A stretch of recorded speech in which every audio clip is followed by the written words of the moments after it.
This is a brief video about how we use right triangle geometry in a physics class. If you think about almost any activity, most activities we encounter are not just in one dimension, either horizontally or vertically. In fact, if you look at this picture of a wagon being pulled, the wagon is being pulled at an angle, which means there's both a horizontal and a vertical component.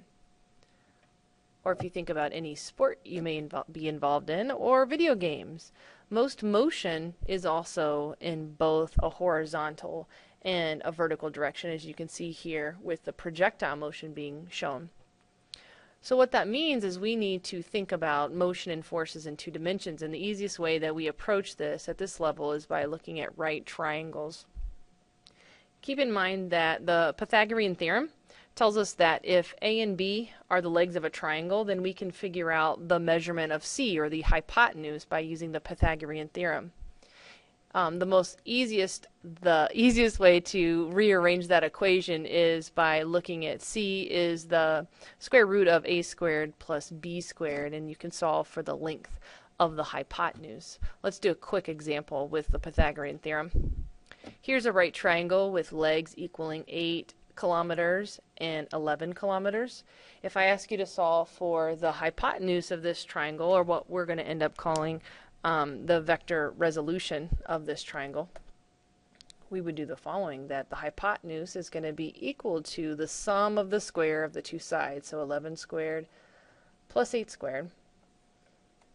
And if we grab our calculator real quick, 11 squared plus 8 squared is 185. And take the square root of that answer. And because we're dealing with distances with this triangle, a negative answer doesn't make any sense, so we only are going to look at the positive answer. We get a hypotenuse length of 13.6 kilometers. And that's how you use the Pythagorean theorem to solve for the hypotenuse of any right triangle. We also like to look at what are called trigonometric ratios, and that's just the ratio of the different sides of a triangle. Most commonly we refer to this as SOHCAHTOA, and you can see here what SOHCAHTOA means, but it's a ratio. So if we call an angle of a triangle theta, then we can find the values for the sides. So the sine of theta is the opposite side over the hypotenuse. Cosine of theta is the adjacent side value divided by the hypotenuse. And then the tangent of theta is the ratio of the opposite over the adjacent side. So we have SOHCAHTOA. So this is something you're going to want to have memorized. So how does this look in physics class? Well, if we are given one angle and one side, we can provide or figure out the other two sides and the value for the missing angle. Of course, the missing angle is first going to be found by taking 90 minus 30. So this missing angle is 60 degrees. So we've got that angle.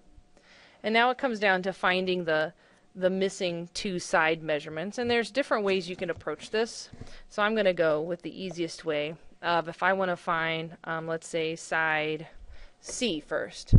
So I'm going to use the values that were provided with me. So I would do cosine of 30 degrees is equal to the adjacent side over the hypotenuse.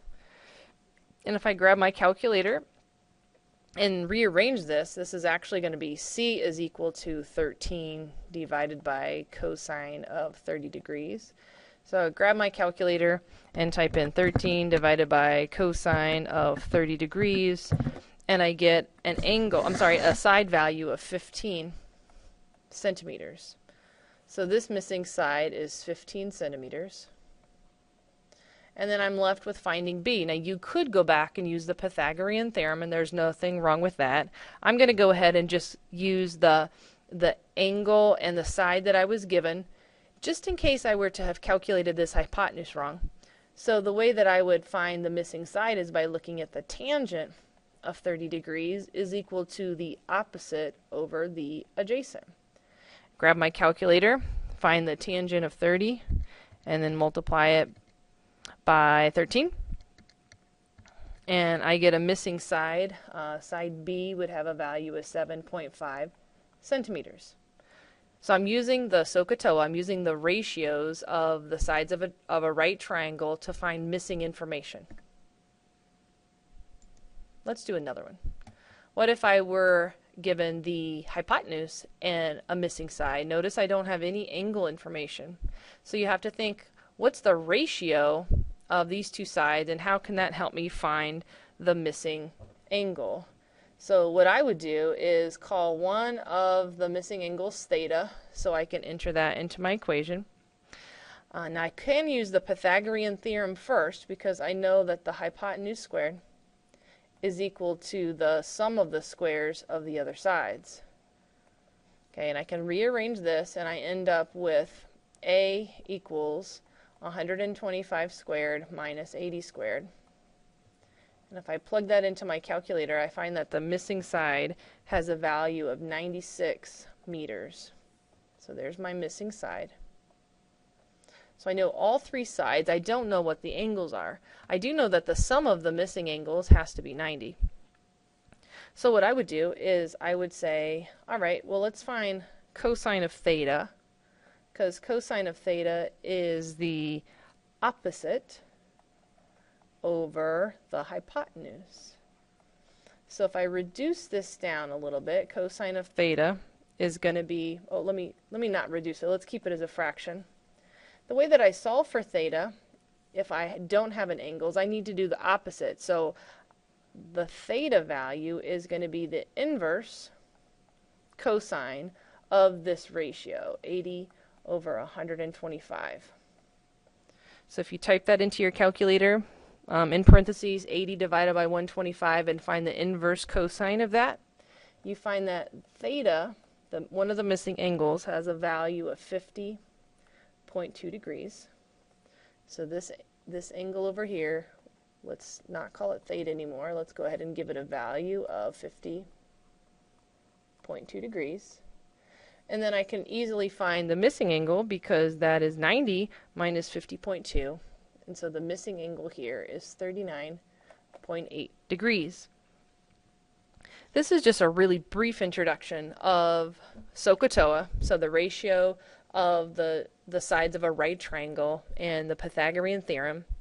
If you're having any issues, make sure you come to class with questions. You can also look in your physics textbook. In the appendix on pages 854 to 855, there's some practice problems that and some information that goes over the same info that I just went over with the Pythagorean theorem and SOHCAHTOA. It's best just to do lots of practice and get used to using your calculator and finding those values, sine, cosine, tangent, and then the inverse sine, inverse cosine, and inverse tangent, being able to find the missing values of both the sides and the angles of a triangle. So come to class with questions and let me know how I can be of help.